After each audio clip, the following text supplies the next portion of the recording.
नमस्कार, मी निकिता मराठी मनोरंजन विश्वमध्ये तुमचं स्वागत करते आणि मी आहे चित्र गौरवच्या रेड कार्पेटवर आणि माझ्यासोबत आहे सिद्धार्थ. कसा आहेस? मस्त. कशी आहेस तू? सॉरी, माझा फोन वाजला तितक्यात. सॉरी. परत घ्यायचं का आपण? नाही ठीक आहे, मी ओके, सॉरी.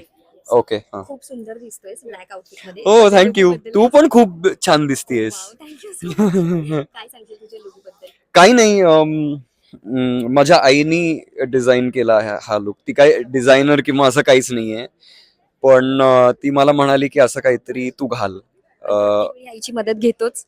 हा, माझ्या घरी जे दोन देवी आहेत, माझी बायको आणि माझी आई, तर ते आलटून पलटून मला हे करत असतात. आणि ऑफकोर्स आपले अनेक डिझायनर मित्रमैत्रिणी आहेतच, पण ह्या वेळेला आईनी जरा पुढाकार घेतला आणि म्हणलं की असं असं हे मी तुला हे देते, तू प्लीज घाल आणि जा. म्हणलं ओके ठीक. बरं, रेड कार्पेट म्हणल्यावर किती एक्साइटमेंट असते, कारण इंडस्ट्रीतले सगळे तेव्हा एकत्र भेटतात.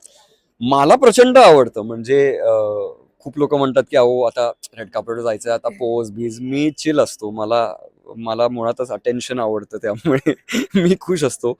आणि आपण इथे आपल्या कामाला सेलिब्रेट करायला आलोय. म्हणजे जिंकलो नाही जिंकलो ते सगळं ते बोनस असतं, पण आपण एकमेकांना सपोर्ट करायला आणि एकमेकांना विश करायला आणि भेटायला आपण येत असतो. म्हणजे फक्त कलाकार नाही, आपण सुद्धा. म्हणजे आपण सगळे इंडस्ट्री, आपण सगळेच आहोत. तर मजाच येते मला. मागील वर्षात मराठी सिनेमे प्रचंड गाजलेत. इव्हन दशावतार सुद्धा एकदम टॉपला होता. सो इतकं प्रेक्षकांचं प्रेम मिळालं, त्याबद्दल तू काय सांगशील? नाही म्हणजे हे असंच राहू दे, प्रेम असंच वाढत राहू दे. आणि मी माझ्या साईडने एवढं सांगेन प्रेक्षकांना की मी पुरेपूर प्रत्येक वर्षाला मी प्रयत्न करत राहीन 200%. कधी कधी आम्ही चुकू, कधी कधी आमचा नेम बरोबर लागेल, पण तुम्ही आमची साथ नका सोडू, एवढंच मी म्हणेन.